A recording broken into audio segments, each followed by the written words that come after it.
Yes, we are live. Welcome to another webinar organized by the Turkish Center for Global and Area Studies at Necmettin Erbakan University. My name is Branislav Radilic, and I'm Professor of International Relations at the Faculty of Political Science.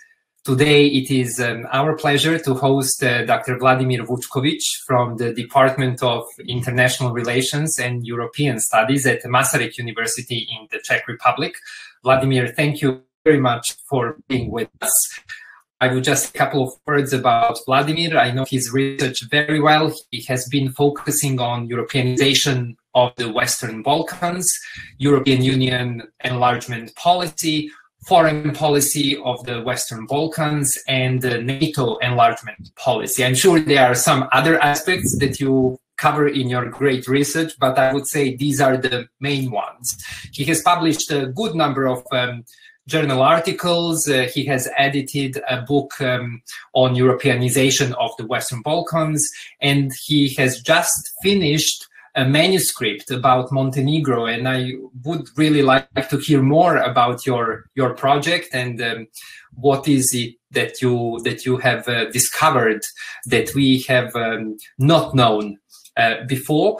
So in preparation for our session today, we decided to focus on the role of external forces in the Western Balkans, and in this respect, Vladimir will tell us about the EU, but also about the role of China, Russia, and Turkey. So without further ado, Vladimir, please share your ideas and the research with us. Once again, thank you for being here. Thank you very much, Professor Radilic. I'm very happy and also grateful that I have an opportunity to talk on such an interesting topic, and that is definitely the external powers and their influence in the Western Balkan region. As I said, thank you very much for the invitation. I'm very happy to be here at the Turkish Center for the Global and Area Studies at the Necmettin Erbakan University. Today we're going to talk about a very interesting topic, especially when it comes to the Western Balkans and its further perspectives. Also, when we talk about this topic, we're going to focus on the certain geostrategic, but also geopolitical aspects, which are quite important for the development of the Western Balkans, but also their foreign policy perspectives. Personally, I'm going to share you some of my thoughts, which I have been developing in my new book, which is going to be published next year by American publisher Lexington, and the title of this particular book is The European Union Charade in Europeanizing Montenegro.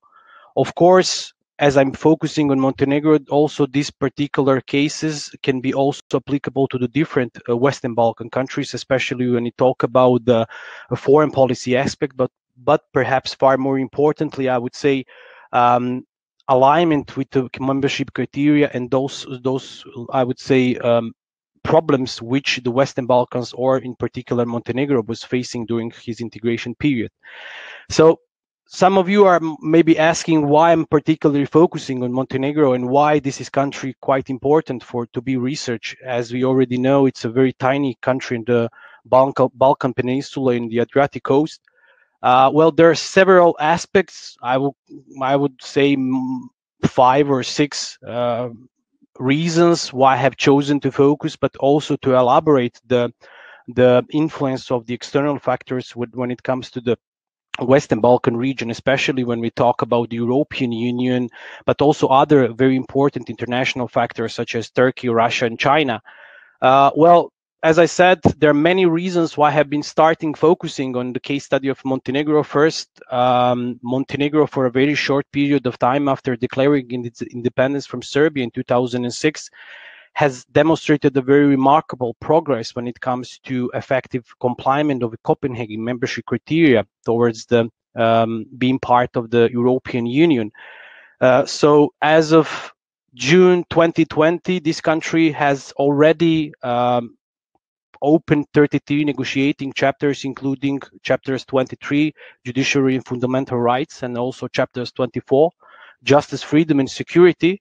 therefore positioning itself as a regional frontrunner among the all Western Balkan countries. Second, in line with new, I would say, accession negotiation process, which start from 2012 when Montenegro opened the accession negotiation process, there have been further specification of the terms of dynamic of opening accession negotiation chapters. The chapters starts with the chapters, the accession negotiation process starts with the chapters 23-24, and they become the very heart of the accession process by focusing primarily on the rule of law requirements together with the constant evaluation and monitoring during the entire stage. In addition, the European Union has set the interim benchmark, but also opening and closing benchmark for opening accession negotiations with Montenegro. Third, there is the anonymous consensus among the all political parties towards the EU membership issue when it comes to Montenegro, and this is not the case when it comes to the rest of Western Balkan countries, especially we talk about the Bosnia and Herzegovina, Kosovo, but also when we talk about the Serbia. Fourth, reasons which I would say why Montenegro is important is that after the break of the NATO enlargement policy, Montenegro has become one of new member state, to be more precise, 29 member state of alliance in 2017, which means that the country has fulfilled necessary requirements within the rule of law reforms, equally demanding and complex process as it was the case with the EU enlargement policy. However, although the country has become one of the youngest NATO member states, this country still suffers from the weak governance and the widely perceived corruption, which is seen within the entire Western Balkan region. The existence of non-consolidated democracy in Montenegro has opened opportunity for domestic political elites to use decision-making process for the private purposes and to misuse prerogatives in order to ensure that adopted political decisions are largely in favor of clientelistic interest. The widespread corruption, which is case not just when it comes to Montenegro, but also when it comes to the Western Balkan region itself, substantially undermine the state capacity, weaken its legitimacy, consequently resulting with the ultimately weak state. Last but not the least, before I go elaborating and start talking about topic which is more related with the international influence within the Western Balkan region, as it was the case with the other countries from the region, Montenegro is strongly subject to the influence of stabilitocracy, which means a weak democracy with autocratically minded leader who govern two informal patronage networks and claims to provide the pro-Western stability in the region. It's a quite new phenomenon which is happening in particular in the Western Balkan region when the so-called semi-authoritarian regimes are using the pro-Western preferences in order to maintain this sort of internal political stability and therefore trying to erode democratic safeguards. In case of Montenegro, for instance, the former ruling party, which was ruling over Montenegro for more than 30 years, and this is quite important fact since the introduction of the multi-party system, has used in this particular case the NATO membership to portray itself as an indispensable factor of stability. I would like to mention a fact that Montenegro has been the only post-communist country with one-party system, Democratic Party of Socialists of Montenegro, ruling its in continuity since the introduction of the multi-party system. As of this year, as of 4th of December, we can say a couple of days ago, there is the first democratically elected government actually imposed or established in Montenegro, which means that for the first time, this political party and its leader has become the opposition parties. What is also important to mention is that besides these main capabilities to maintain and consolidate the power, the former prime minister and the current president of Montenegro, the most prominent political figure, I would say, in Montenegro during the modern historical times, has created a sort of clan of closely allies who possess a strong political and economical power and deeply affect the internal political processes and the changes in the society. This sort of existence of democratic system really obscures the situation in the country where the ruling DPS continuously control many aspects of the society, particularly in the domain of pressure on voters, those that are working in state and public institutions, but also those voters who are neutral or with a I would say, poor financial status. In any respect, clientelism and patronism has played a very significant role in the DPS strategy of remaining the power for so many reasons.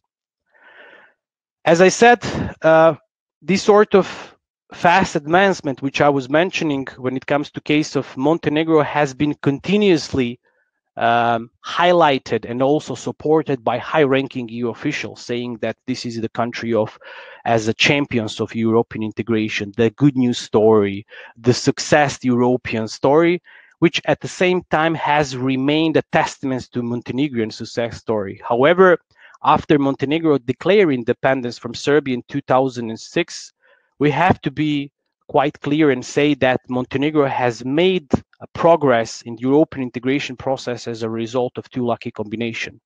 The status of the country, which is not contested either internally or externally, which is the case, for instance, with Bosnia and Herzegovina and Kosovo. And as I said even before, there is an unanimous consensus of all political parties regarding the EU membership issue. Still, the Montenegrin advancement in the EU accession process does not seem to depend on the capacity of domestic actors to induce the sort of domestic governmental changes. Rather, it is the completely driven process in which the European Union positions itself as a major actor of domestic changes. So far, I can be sure and say that so far, the European Union has imposed sort of pressure in two cases. The first one is the visa liberalization process happening in 2009. The most influential so far conditional mechanism imposed by the European Union towards Montenegro, but towards the rest of the Western Balkan countries as well. And there is the opinion which is stipulated from the European Commission before Montenegro started opening the accession negotiations, as I said, in 2012. Unlike the praise of the EU officials of Montenegro as a good news story, as a lighthouse of European integration, the champions of EU integration, I personally argue that the European Union has essentially failed to induce pressure over Montenegro in order to comply in the membership condition. Respectively, this or my book, what actually I was written in the title, as I mentioned before, the European Union charade in Europeanizing Montenegro, has argued that there is the negative transformative power which has been reduced by the European Union in the key accession criteria from the period from 2007 as the period when actually Montenegro started being involved in the accession process until this present date. And therefore, this given deficiency of the fulfillment political conditions in Montenegro is primarily the result of inconsistent and insufficient EU enlargement policy, or EU conditional policy to be precise, and unfavorable domestic conditions, the lack of political will among the all to appropriately conduct reform activities, thus resulting with the weak and mitigating reform progress. In this respect, this particular research, or my particular research to be more precise, claims that the European Union foreign policy is a form of, or contains the characteristics of a process of charade when it comes to European integration of Montenegro. And this particular point may be witnessed not only when we talk about the Montenegro, but also when we talk about the Western Balkans in the terms of the EU enlargement policy being analyzed. Overall conditions under which the European Union has imposed its pressure towards Montenegro in order to address the political criteria, and these are mostly related to judiciary reform, fight against the corruption, improvement of regional relations, also solving open bilateral issues has been seen as an essentially faulty and uneven approach of the European Union towards the EU integration process. This long-lasting and faulty approach of the European Union towards Montenegro for more than a decade is primarily the result of correlation between the EU and domestic factors, which significantly mitigate the effective implementation and enforcement of the EU rules and norms. On one hand, Montenegro has been facing with far more complicated, demanding, complex accession conditions, ineffectiveness of the European Union as a state-building actor, and an enlargement fatigue. As a result, the European Union has defined the accession negotiations as an open-ended process, being consequently reluctant to provide any target date, any commitment towards the advancement of the relations between this country and the European Union, or between the Western Balkan region and EU. On the other hand,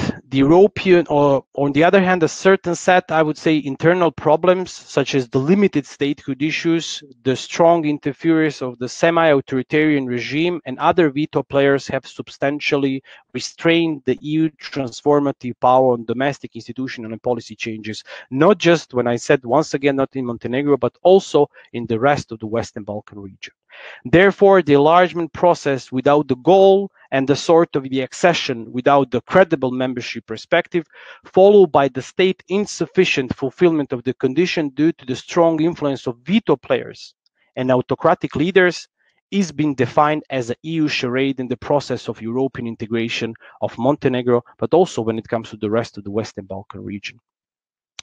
If we compare it with the previous enlargement waves from 2007, from 2004, but also from 2030, when the first and last Western Balkan country joined the Union, such as Croatia, it is evident that the EU enlargement condition policy has become much more strict, demanding, and complex when it comes to the Western Balkan region.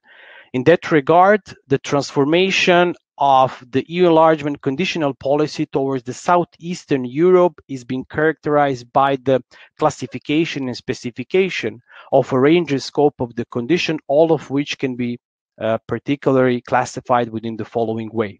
First, there is a growing relevance of the political conditions for the advancement in the EU accession process by focusing primarily on the rule of law requirements, fight against the corruption, and also delivering certain results when it comes to organized crime, together with the strict fulfillment of the so-called stabilization and association process conditions, which are more or less related only for the Western Balkan region due to the specific of the conflict that was actually happening during the 90s on the post-Yugoslav space. These conditions are more related with strengthening the regional cooperation, also cooperation with the ICTY, with International Criminal Tribunal for former Yugoslavia, but also resolving open bilateral dispute as outstanding bilateral problems, which is one of the also quite interesting characteristic, quite seen specifically within the Western Balkan region. The second thing which I would like to emphasize is definitely introduction of opening, interim, and closing benchmarks, which emerge as an essential element of the enlargement strategy during the entire stage of the accession process, therefore consequently changing the entire dynamics of the membership talks. Third, and I have been mentioning before, the transformation of the accession negotiation is into the open-ended process, which means that the European Union has been opposed towards setting the target dates for the actual accession of this region into the European Union, as it was the case with the 2004 and 2007 enlargement, when 10 countries from Central and Eastern Europe, including Cyprus and Malta, joined the European Union. And finally, there is the introduction of the wide-range preventive and remedial sanctions in the form of suspending implementation of the Stabilization Association Agreement, which is, for those who are not familiar, the first contractual relations established between the European Union and the Western Balkan country in order to advance in the accession process, as well as introduction of the different sort of disequilibrium clauses. I will say something about these particular clauses even after. Therefore, this sort of enlargement fatigue, which we are testing even today, has demonstrated discrepancy between the enlargement process and necessity of deepening the union policy, the issue so-called the issue of widening versus deepening, which opened the question for the so-called absorption capacity of the enlargement for the certain period of time. Following the case of the southeastern enlargement, this particularly means that the EU membership of the candidate country has not changed in the terms of the normative process of the accession, but rather it has changed in the terms of the final goal of the accession, and this is the integration of the Western Balkans into European Union. This process has become during the time more like a movement without the goal and the sort of the accession without the credible membership perspective. As a result, the progress of this country towards the EU membership issue is quite limited.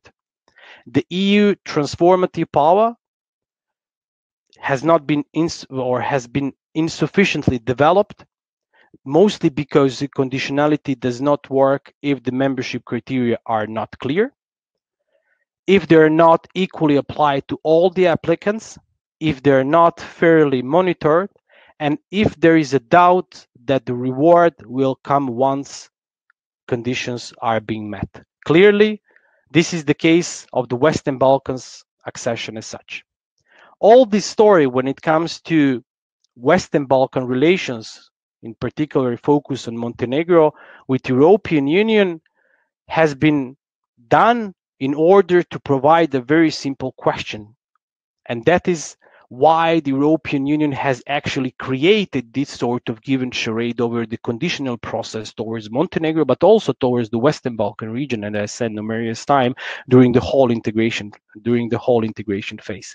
And there are a number of assumptions which can be used as a valuable explanation for overall problematic process of Europeanization of Montenegro as being conducted by the European Union.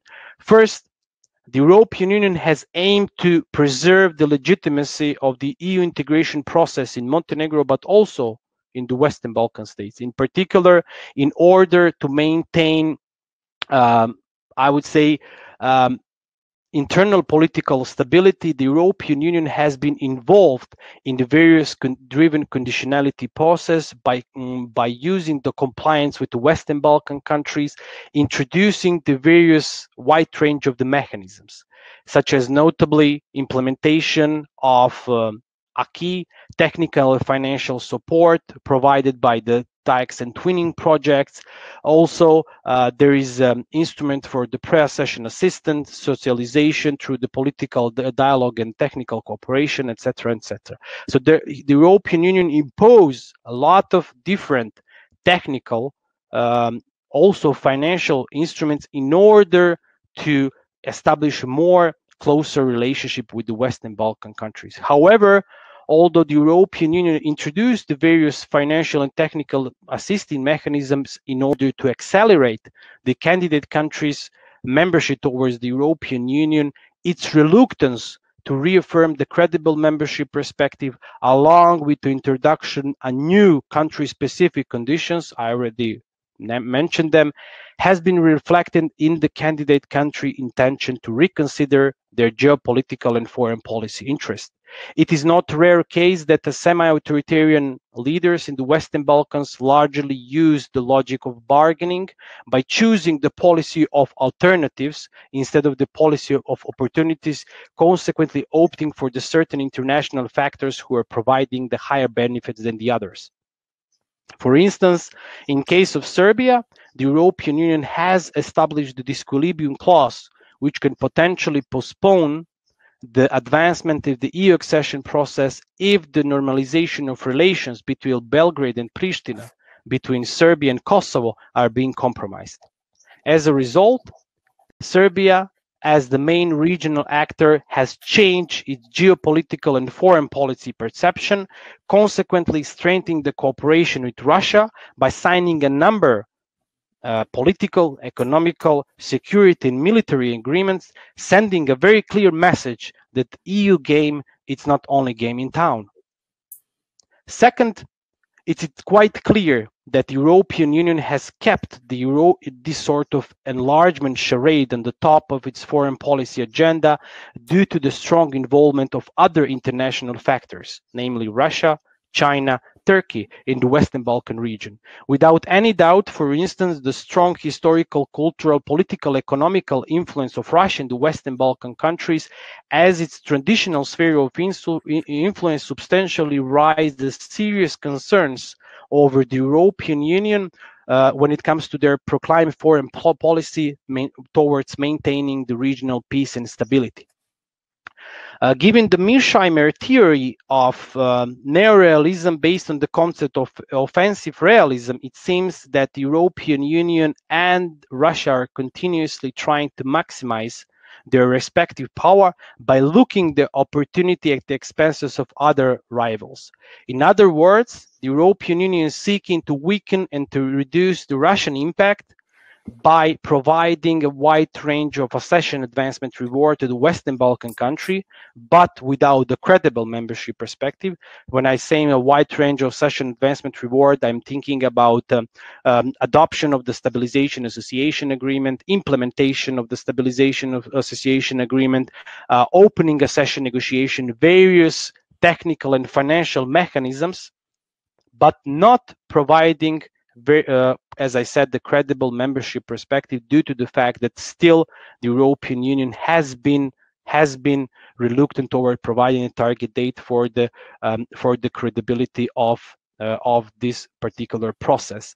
However, I would like to mention that importance of investigating the case study of Montenegro has become quite more relevant, not just when we talk about Montenegro, but also when we talk about the rest of the Western Balkan region, after the European Union finally introduced the so-called credible membership perspective for the Western Balkan region in February 2018 by providing sort of possibility for Serbia and Montenegro as a regional frontrunners to join the European Union. However, the geopolitical significance of the region for the European Union has increased substantially after the growing involvement of other international power and their respect and use of the soft power influence in the same area by Russia, China, and by Turkey. On the other hand, as I mentioned, European Union, Russia uses various soft and hard power means in order to destabilize the Western Balkans and also to destabilize the European Union itself. As I said, even further, when we talk about Russia, in line with the concept of offensive realism, the Western Balkans have emerged at the top of the Russian foreign policy agenda during the last decades as a wave of geopolitical confrontation with United States and the European Union. The strategy of competition once again has arisen rapidly after the adoption of the foreign policy concept, first in 2002 and then in 2030, clearly defining the three main foreign policy goals for Russia: remaining the nuclear power, becoming the great power, and also remaining the regional hegemon. This sort of zero-sum approach has been of utmost importance for Moscow foreign policy towards the Western Balkans as an important area for maintaining the Russian influence and the buffer zone in which the Russia is given a dominant position. In this particular sense, I would like to mention that Russia has profound relations with many Western Balkan countries, including Montenegro, through the existence of the strong historical, cultural, and also political ties. This sort of, in particular, when we talk about Montenegro, this sort of political and historical connections between the two Slavic countries have been further strengthened after Montenegrin independence, when Russia started investing in developing the post-transition Montenegrin economy. The presence of the Russian influence is also seen in this small Adriatic approach through the increase of the Russians' purchases of the real estate, therefore growing or increasing the growth of the properties of on the real estate on Montenegrin coast. Also, Russia has been strongly supported Montenegrin tourism, where the Russian citizens has become one of the most largest travelers visiting Montenegro. However, Russia uses opportunities of uneven soft and hard power means within the broad policy area, taking the advantage to expand its influence and potentially to undermine the regional stability by using the various outcomes, such as the outcomes of the Brexit crisis, such as the crisis of the Eurozone, enlargement fatigue, high unemployment within the Western Balkan region. Russia continuously seeks to leverage its substantial influence by undermining the values of the EU and NATO and their achievements in the Western Balkan region. The Russian opinions towards the Western Balkans is predominantly determined by its relations to the West. During the time, for instance, of Medvedev presidency, Moscow demonstrated no objections towards the enlargement process of Albania and Croatia in 2009, while the post-Crimea Russia has started observing the region from the zero-sum perspective, where the Western gain is the Russian loss. Many scholars agree primarily that the Russia contains the characteristics of opportunistic spoiler. By using of maintaining the supposed brotherhood, Russia has underpinned its foreign policy actions through the strong interference into the regional and internal political processes and the changes. At the same time, it has been reluctant to provide the regional alternative perspective for achieving stability and prosperity compared to the Western models. Notably, Russia does not have a long-term strategy for development of the relations with the Western Balkan countries, as it was the case with the EU enlargement policy. However, their advantages are seen in the flexible actions and the swift decision.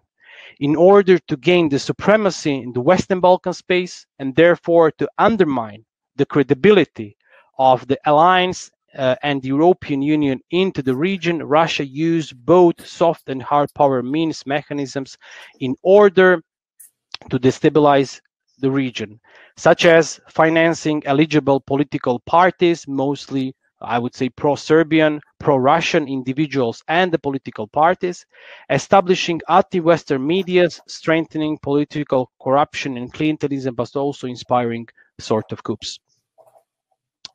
By viewing the Western Balkans as a traditional sphere of the influence, Russia has strongly opposed towards the NATO enlargement policy in the Western Balkans, but in recent years towards the integration process as well.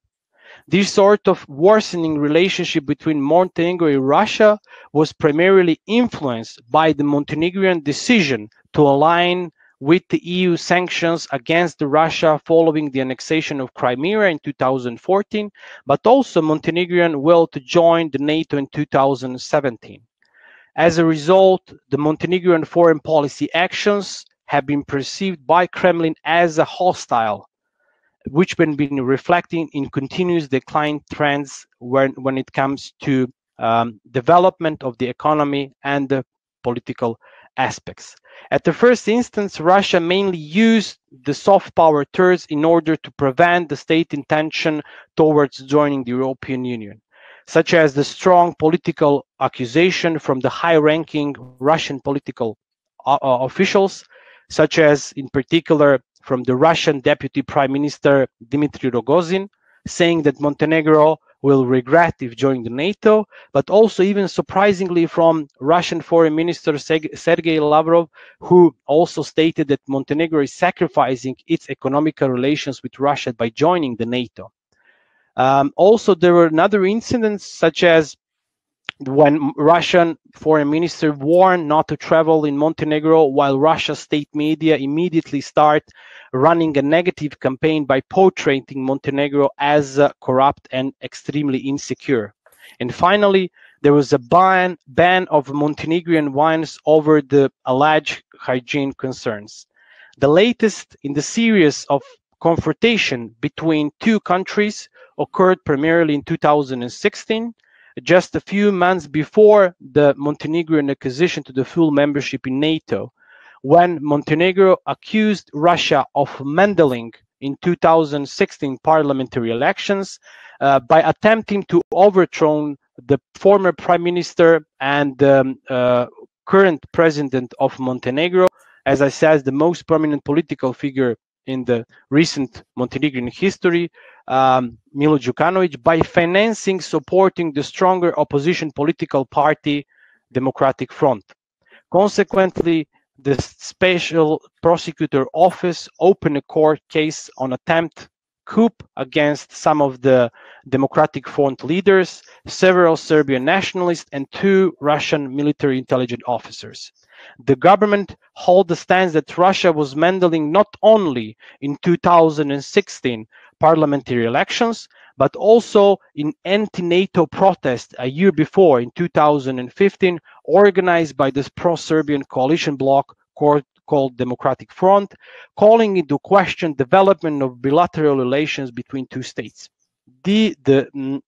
As a result, the 2 Russians and the 9 Serbian citizens and the 2 high-ranking officials of the opposition party, Democratic Front, were found guilty, yet a little evidence have been provided of Russian meddling in the parliamentary elections and their attempt to stage a coup.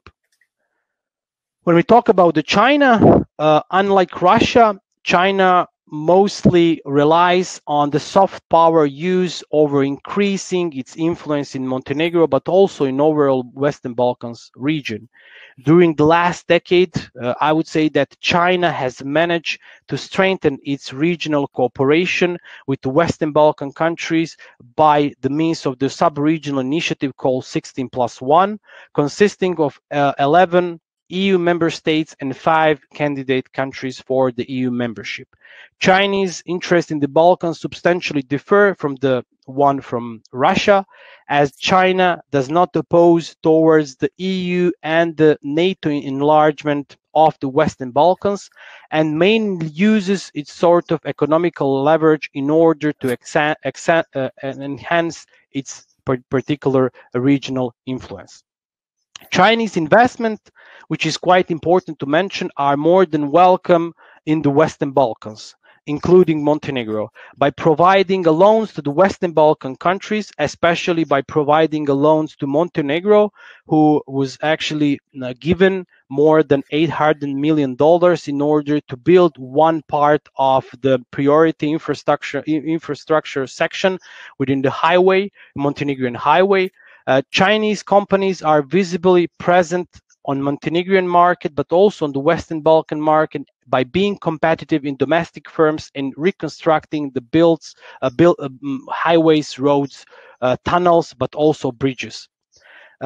Therefore, it is not surprising that Montenegrin-Chinese relations have been substantially emphasized as a traditional good and friendly, while the construction of the highway has been presented as a symbol of the friendship. Obviously, the improvement of the bilateral relations between 2 states remain the sort of consequences of the Chinese involvement in the Central Eastern Europe, primarily through the regional initiative, as I said, One Belt, One Road, displaying Montenegro as a reliable partner within the area of regional economical cooperation and development. Still, it is not wonder why the president of Montenegro quite clearly expressed the possibility to support a policy of alternatives instead of the policy of opportunities, therefore cooperating with China. In this regard, we are able to say that the Chinese commercial involvement in Montenegro has been appreciated by domestic ruling elites because it has provided substantial infrastructure loan despite disapproval of the credit from the West. But perhaps far more importantly, those policies do not interfere into the internal political processes, nor they question the political legitimacy of those semi-authoritarian regime, as it is the case with the EU conditionality policy. At the same time, this kind of the policy of the economic development of Montenegro is of the special importance of China, because China is aware that one day Montenegro will join the European Union, and therefore it will be able to lobby for the Chinese political interests. And finally, let me say something about the Turkey involvement, that the Turkey has used mainly its soft power influence through the cultural and educational program to the Western Balkans, mostly targeting the Muslim community. For instance, if we're talking about Montenegro, now there are more than 20% of the Bosniak Muslims who are living in this particular country. However, Muslims are also living in the rest of the region, in Serbia, in area of Sanjak, mostly also in Albania, in Kosovo, in Northern Macedonia as well. In any regard, the Turkish soft power has been reinforced primarily through the reconstruction and restoration of the Islamic religious object, especially from the period of Ottoman Empire, by financially being supported of the Turkish development agency TIGA. Another source of the regional influence is also observable to the establishment of the cultural centers, respectively institutes Yunus Emre, which aims to provide more insights about the Turkish culture, Turkish language, also about the art, but about the history as well. On the other hand, Turkish geopolitical intentions and ambitions in the regions remain unclear in the terms of the EU accession process in the region. So far, Turkey has not opposed towards the integration of the region when it comes to joining the Western Balkans to the Union, but also towards the NATO as well. However, we should not be surprised if Turkey starts developing more advanced soft power strategy by being more competitive towards the European Union in the region. After all, the Union decision to stop the accession negotiation process with Turkey over the alleged human rights violation in this country may serve as a valuable trigger for this country to commence even more actively into the geopolitical role of the Western Balkan region by increasing the influence, at the same time undermining the Union and its potential membership perspective for the given region. I think that I'm going to stop now, since 45 minutes were already been used.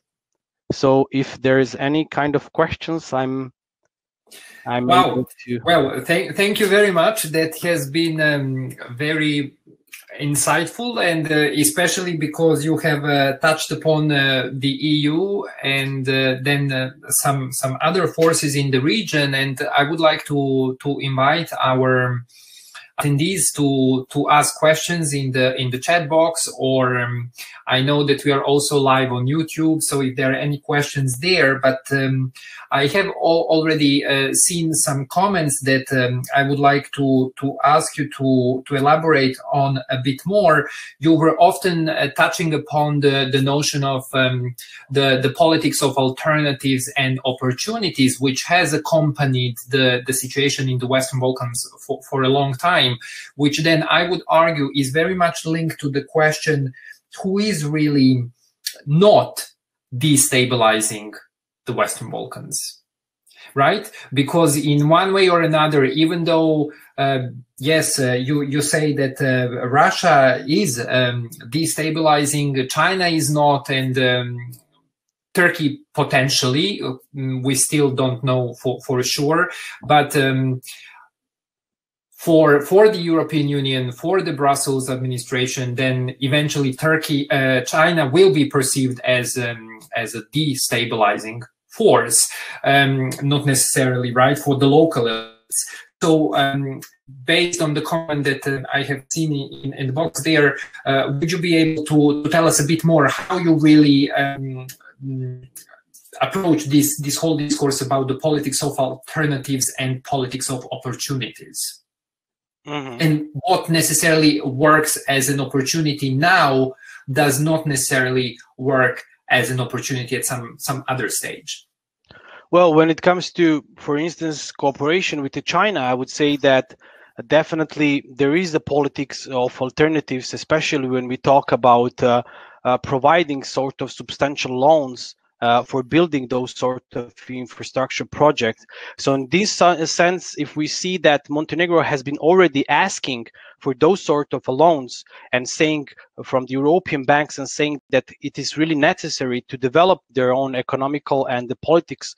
Therefore, if we see that the China was the one who actually wanted to provide those sort of benefits, this was a clear message for the semi-authoritarian regime that they want to actually cooperate with this actor, therefore being extremely beneficial for them in order to keep this sort of internal political stability. Mm-hmm. There is another comment. Who is the biggest winner in the Western Balkans? Well, this is a tough question. I would say, well, it's very hard to say right now who is the biggest winner.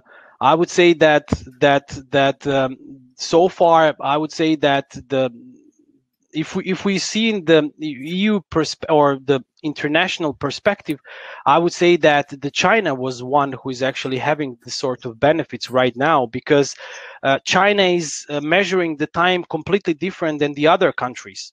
So as I said even before, China is quite sure that one day this small Balkan Adriatic country will join the European Union. Therefore, it will be able to primarily to lobby for the Chinese political interest.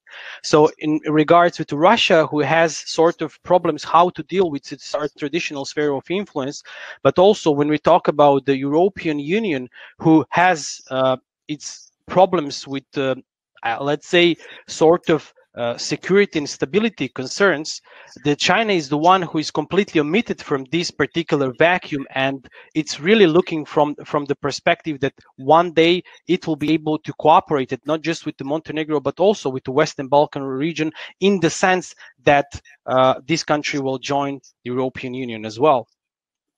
Mm-hmm. There was also a comment about your talk at some point that yes, the talk is very much about external forces, which is great, but what about the opposition? And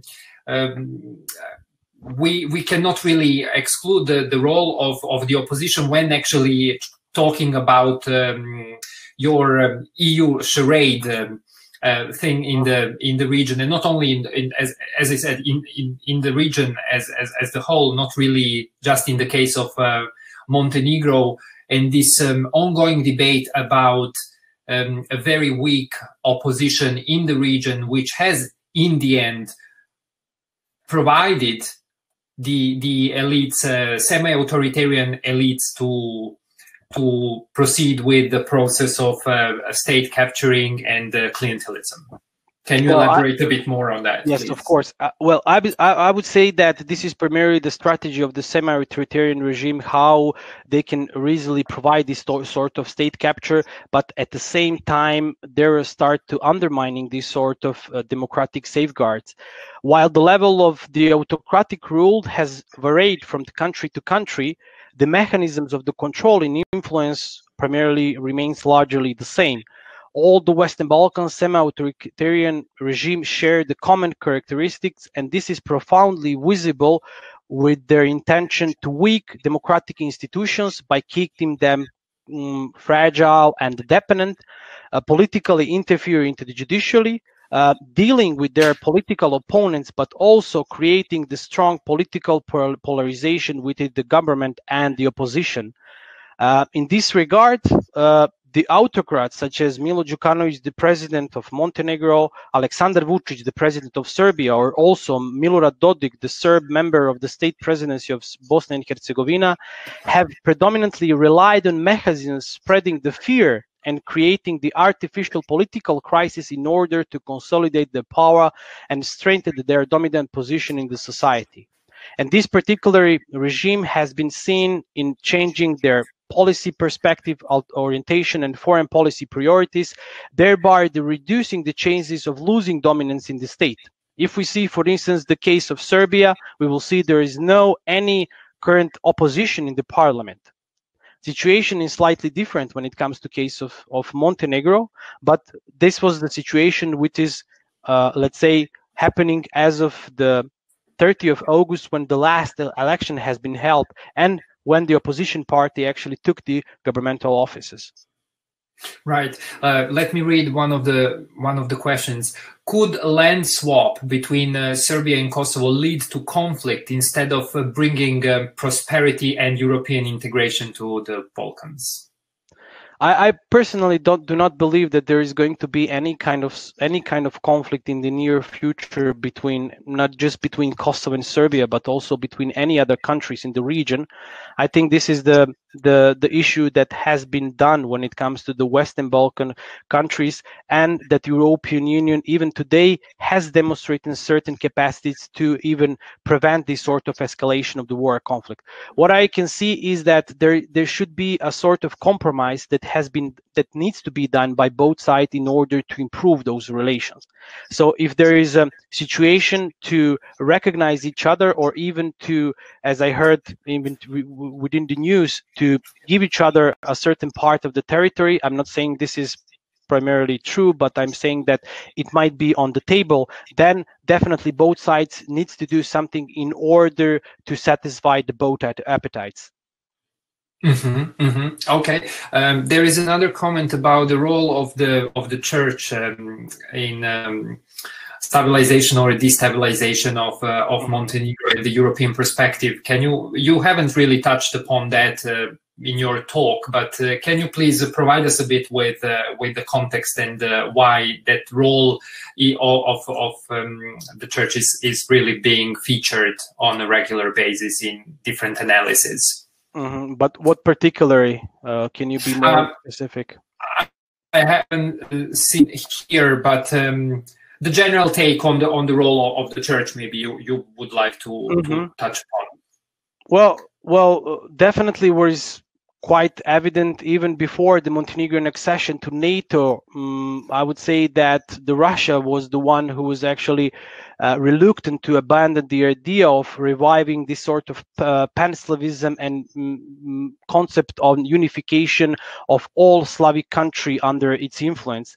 And therefore, for the purpose of expanding its influence of internal political processing and the changes in country, Russia has predominantly supported actions primarily of the Serbian Orthodox Church in Montenegro in denying Montenegrin statehood, and also it has advocated campaigns at the same time with opposition Democratic Front in opposing Montenegrin accession to the NATO in 2015. So in this sort of sense, since we do have a very strong, let's say, a role of the Serbian Orthodox Church even today, as we already know that the Serbian Orthodox Church was one of the leading factors which changed the current or the former government and being in constant conflict with the former ruling elites. Therefore, it has been used by the Russian elites in order to deny Montenegrin statehood and identity, at the same time trying to undermine the stability of this country by showing to the partners, to the NATO and to the European Union, that this country is not capable to dealing with internal political processes and the changes in the society. Thank you. Great. There is another question here. What are your predictions about NATO's effectiveness in the coming years, taking into consideration the statements of Macron and Trump related to NATO? Being brain dead, really what they said. Well, I think that there is definitely redefined, or it needs to be redefined, the NATO enlargement and the NATO policy as well, especially when it comes to this sort of overlapping with the European foreign and security policies and sort of who has an ability to deal with the issues.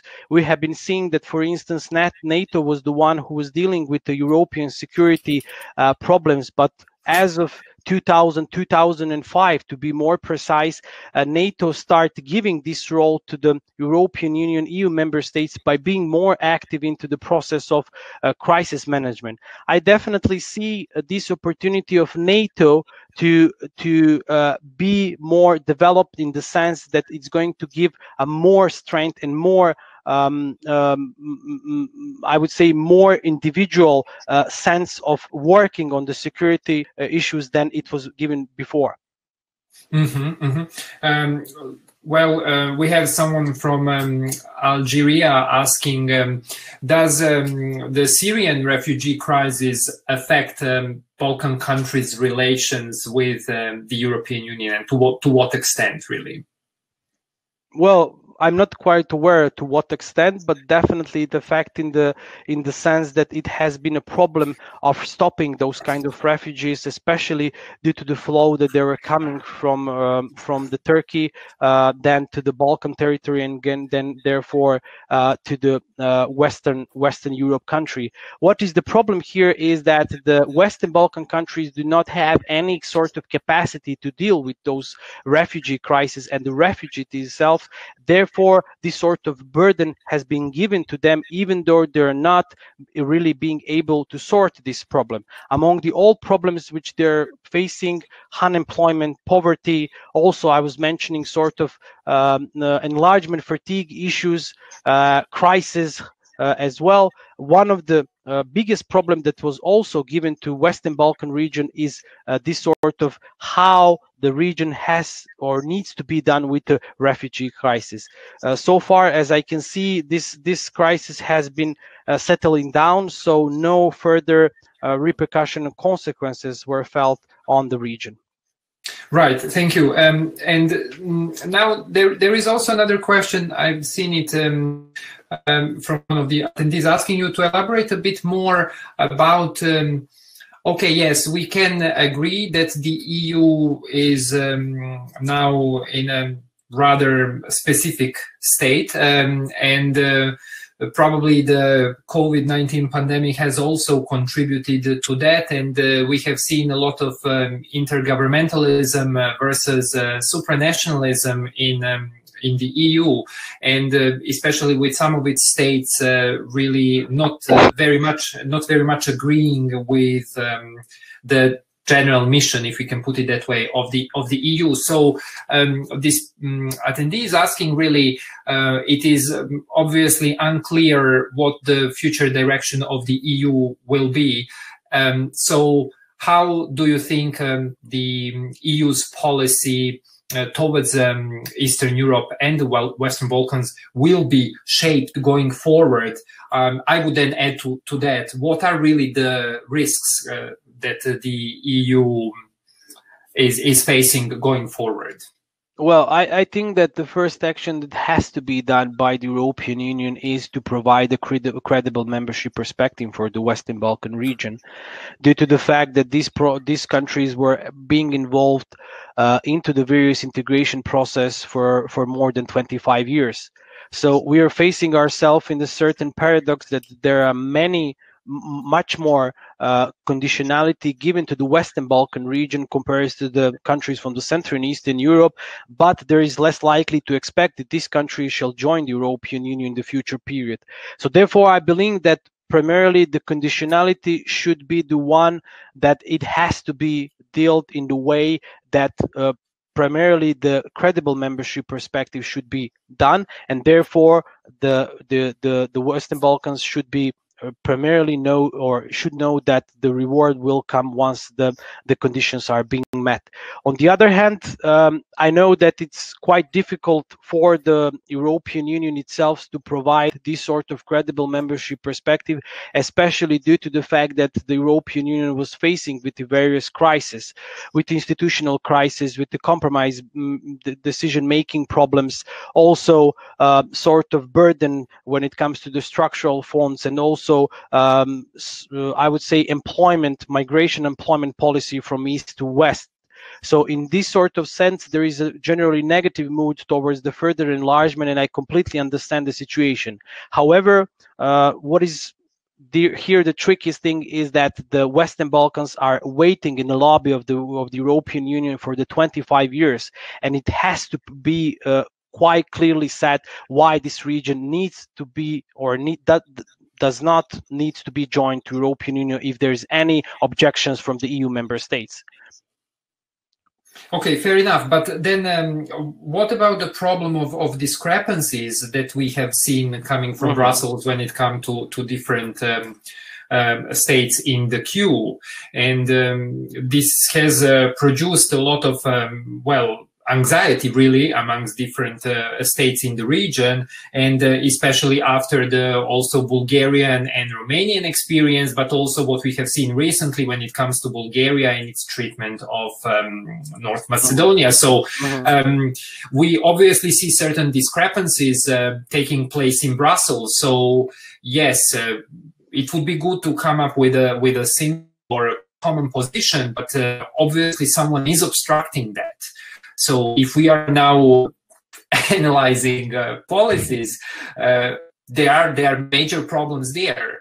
And from my own research, when I looked at the early 90s, the situation when it comes, for example, to the Yugoslav state crisis back then, it was significantly more coherent. Yes, in the beginning, there were certain problems and the EU lacked a common position, but then actually in January of 1992 it did manage to develop a common position. Yes, we are talking about 12 members of the European Union back then, but so how do we then approach the problem? Because can we really expect that the European Union going forward will be able to come up with a set of criteria, clear criteria that will work for all of the countries in the queue? Well, I don't see that there is going to be any more criteria. That will be really, really odd to expect, especially now when we see how many conditionality or an evolution of a conditionality policy has been developed towards the Western Balkan region.